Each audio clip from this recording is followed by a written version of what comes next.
Good morning అండి అందరికీ. ఇక్కడ ఎండాకాలం వచ్చేసింది కదా! మరి చల్లగా ఇలా జ్యూస్ కానివ్వండి, స్మూతీ కానివ్వండి, ఇలా తయారు చేసుకుంటే చాలా బావుంటది కదా! ఈరోజైతే ఇంకా బీట్రూట్ జ్యూస్ అయితే తయారు చేశాను. ఇది చాలా అంటే చాలా టేస్ట్‌గా ఉంటది. అలాగే మనకి మంచి కలర్ రావడానికి, మంచిగా బ్లడ్ పడడానికి చాలా బాగా ఉపయోగపడుతది. ఇది ఎలా చేశాను ఏంటన్నది వీడియోలోకి వెళ్ళిపోదామండి. చాలా బావుంటది. ఒకసారి ట్రై చేయండి. మామూలుగా జ్యూస్ చేసేసుకొని దాన్ని వడకట్టేసి మొత్తం అంతా వేస్ట్‌గా పడేస్తాం కదా!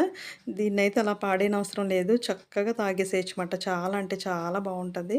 మంచి కలర్ అయితే వస్తాము. ఎండాకాలం నేను ఎక్కువగా ఇదే తాగుతాను. అది మీకోసమైతే నేను ఈ వీడియో అయితే పెడుతున్నాను చూసేసేయండి. ముందుగా వచ్చేసి ఇక్కడ బీట్రూట్ అయితే పీల్ చేసుకొని ఇలా ముక్కలుగా కట్ చేసుకొని అయితే ఇలా తీసుకోవాలి. ఇలా చిన్న ముక్కలుగా కట్ చేసేసుకోండి. ఇంకొక దాంట్లో వచ్చేసి జీడిపప్పు, కొంచెం ఎండు ఖర్జూరం ఉంటది కదా! అలా శుభ్రంగా కడిగేసి నానబెట్టేసుకోండి. ఇంకొక బౌల్‌లో వచ్చేసి సబ్జా ఉంటది కదా! అది కూడా వాటర్‌లో వేసి నానబెట్టేసుకోవాలి. ఇప్పుడొచ్చేసి ముందుగా ఒక కుక్కర్ అయితే తీసుకొని అందులో బీట్రూట్ అయితే చిన్నగా కట్ చేసుకున్నాం కదా! ఈ ముక్కలన్నీ కుక్కర్‌లో వేసేసుకోవాలి. ఇందులోనే మనం శుభ్రంగా నానబెట్టి పెట్టుకున్నాం కదా! జీడిపప్పు, కొంచెం ఎండు ఖర్జూరం ఉంది కదా! ఇది కూడా వేసేసుకొని చక్కగా కొంచెం వాటర్ వేసి ఉడికించాలి. ఇలా ఉడికించడం వల్ల ఏంటంటే జ్యూస్ భలే సాఫ్ట్‌గా ఉంటది. మళ్ళీ మనం వడకట్టి ఇవన్నీ తీసి పడేయనవసరం లేదన్నమాట. చాలా టేస్ట్ బావుంటది. ఇప్పుడు ఇదైతే 3, 4 విజిల్‌లయితే వేయించేయాలి. చాలా టేస్ట్ ఉంటదండి. ఒకసారి ట్రై చేయండి. మీకు కూడా బాగా నచ్చేస్తది. ఇలా మనం ఎండాకాలం తాగితే ఏంటంటే చాలా బావుంటది. అంటే మంచిది, ఆరోగ్యానికి మంచిది. అలాగే మంచి కలర్ అయితే వస్తదన్నమాట. బీట్రూట్ కదా! ఇక్కడైతే 3, 4 విజిల్లు అయిపోయిన తర్వాత అయితే ఇది పూర్తిగా చల్లారాలి. చూసారా? ఎంత బాగా ఉడికిపోయిందో. మీరు కావాలంటే ఈ ఖర్జూరం ఉంది కదా! ఎండిది కాకుండా మామూలుగా వేసుకున్నట్లయితే ఇందులో వేసుకోవద్దు. మనం జ్యూస్ చేసేటప్పుడు వేసుకుంటే సరిపోతుంది. ఇది ఎండిది వాడాను కదా నేను. ఎండు ఖర్జూరం వాడాను కనుక ఇందులో ఉడికించేసుకున్నాననమాట. ఇది ఎండు ఖర్జూరం ఇంకా చాలా మంచిది కదా ఆరోగ్యానికొచ్చేసి. అందుకని నేనైతే ఇది యూజ్ చేశాను. ఉడికిపోయిన తర్వాత లోపలన గింజ ఉంటది కదా! అదైతే తీసేసుకోవాలి.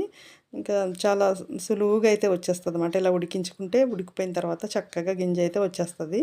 ఇలా అయితే వేరు చేసేసుకోండి. ఇందులో అయితే ఒక 4 అయితే నేను వేసాను. ఒక 4, 5 వేసుకోండి. ఒక బీట్రూట్‌కైతే ఇలాగా ఒక 4, 5 అయితే ఎండు ఖర్జూరం వేసేసుకొని, జీడిపప్పులైతే కొంచెం మీరు ఇంకా ఎక్కువ కావాలంటే ఎక్కువ వేసుకోండి. కొంచెం లేదంటే కొంచెం తక్కువ వేసుకోండి. వేసుకోవడం మాత్రం మానేయద్దు. చాలా బావుంటది అలా వేసుకుంటే. ఇక్కడైతే పూర్తిగా చల్లారిపోయిందిది. ఇప్పుడు మొత్తం అంతా ఇది జ్యూసర్‌లో వేసేసుకొని జ్యూస్ చేసేసుకోవాలన్నమాట.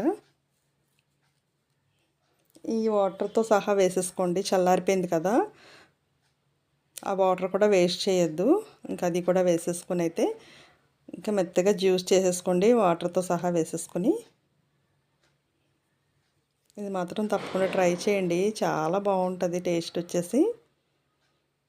మంచి కలర్ అయితే వస్తాం. ఇందులో అయితే కొంచెం బెల్లం యూజ్ చేస్తున్నాను. మీరు ఎండు ఖర్జూరం వేసుకున్నారు మాకు అదే చాలు అనుకుంటే అదే సరిపెట్టుకోండి. లేదు కొంచెం తీపిగా ఉండాలంటే బెల్లం వేసుకోండి. లే లేదంటే పటిక బెల్లం వేసుకోండి. లేదు మాకు చక్కెరే వేసుకుంటే ఇష్టం అంటే చక్కెర కావాల్సిన వాళ్ళు అది వేసుకోండి. అది హెల్త్‌కి మంచిది కాదు కనుక నేనైతే బెల్లం వేసుకున్నాను. కొంచెం తేనె కూడా వేసుకోవచ్చు. నేనైతే తేనె అయితే యాడ్ చేయలేదు. ఇదైతే ఒక బౌల్లోకి మెత్తగా చేసుకుని బౌల్లోకి తీసేసుకొని అందులో అయితే చల్లటి ఫ్రిడ్జ్‌లో పెట్టిన పాలు తీసుకొచ్చి ఇందులో కలిపేసేయాలి. అంటే ఇవన్నీ మళ్ళీ పాలన్నీ వేసేసి మళ్ళీ మనం జ్యూస్ కింద చేయనవసరం లేదు. ఇదొక్కటే మనం జ్యూస్ కింద చేసుకొని అందులో ఇలా మిల్క్ కలిపేసుకుంటే సరిపోతుంది. మళ్ళీ మిల్క్ వేసి జ్యూస్ చేయవలసిన అవసరం కూడా ఏమీ లేదన్నమాట. వేసేసుకొని బాగా కలిపేసుకోవాలి. చల్లటి పాలైతే వేసుకోండి. ఇక్కడ సబ్జా నానబెట్టి పెట్టుకున్నాను కదా! అది కూడా వేసేసుకుంటున్నాను. ఇదైతే ఒక 2, 3 టేబుల్ స్పూన్లు అయితే ఉంటది. నానిన తర్వాత మామూలుగా అయితే తక్కువనే. వేసుకుని అది కూడా చక్కగా కలిపేసుకోండి. డ్రై ఫ్రూట్స్ కూడా కొంచెం కట్ చేసి అయితే పైన వేసేసుకోవాలి. మీరు ఏమేమి వేసుకుంటారో అవన్నీ వేసుకోవచ్చు. నేనైతే బాదం, జీడిపప్పు మాత్రం వేసుకుంటున్నాను. అలా కొంచెం కొంచెం అంటే జీడిపప్పు, ఇలా బాదం పప్పు కొంచెం పలుకులు వేసుకుంటే తాగేటప్పుడు అది పంటి కింద పడుతుంటే చాలా బావుంటది. కొంచెం తురిమి పెట్టుకున్న బీట్రూట్ కూడా వేసుకోండి. అంటే కొంచెం కలర్‌ఫుల్‌గా భలే బాగా కనిపిస్తది. ఒకసారి అవన్నీ వేసుకొని చక్కగా కలిపేసేయండి.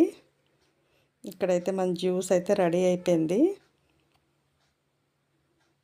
బీట్రూట్ జ్యూస్ చాలా బాగుంటుందండి. ఎక్కడ కూడా ఏది వేస్ట్ అవ్వదన్నమాట. ఇంకా అలా తాగేయడమే చక్కగాని.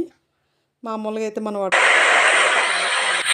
ఇంక ఇక్కడ జ్యూస్ రెడీ అయిపోయింది కదా! నేను ఈ బాటిల్ ఏంటంటే బాదంకిరి తెచ్చుకున్నా, బయట నుంచి ఏమైనా జ్యూసులు తెచ్చుకున్నా ఇలా గాజు బాటిల్ అలా పాడేయకుండా అలా ఉంచుతానమాట నేను.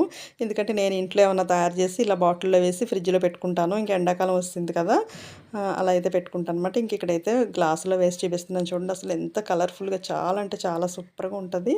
ఇంక ఇదైతే ఒక గంట, 2 గంటలైతే మనం ఫ్రిడ్జ్‌లో పెట్టేసుకొని తర్వాత తాగితే సూపర్‌గా ఉంటదన్నమాట.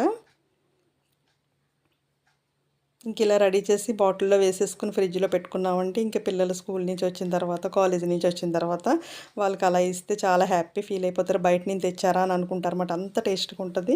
ఇది మంచి కలర్ వస్తదండి. ఒకసారి ట్రై చేసేయండి.